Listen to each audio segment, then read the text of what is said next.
A lot of learning the Samoan language is being able to forget about English. In English, if we want to make something plural, we simply add an S.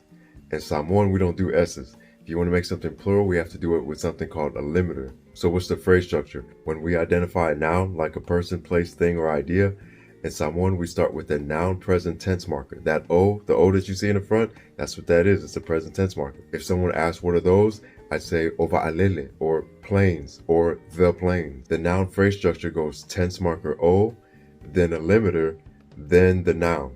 Without a limiter, this word is always going to be plural in the Samoan language. We absolutely would not say va'aleles. Adding an S is an English thing, although it's very common for people to do this when speaking broken Samoan. So planes or the planes would just be ova'alele. Now these Samoan limiters can make a noun singular and specific, like ole va'alele, the plane. And like we already talked about, without a limiter, it's plural and specific, ova'alele, the planes.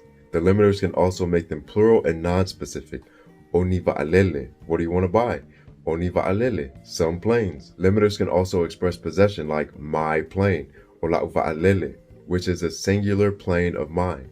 My planes, oa'u va'alele, my multiple planes. Your plane, ola'u va'alele, a singular plane of yours. Your planes, oa'u va'alele, your multiple planes. And this word lana means hers, his, or its. So olana va'alele means her plane.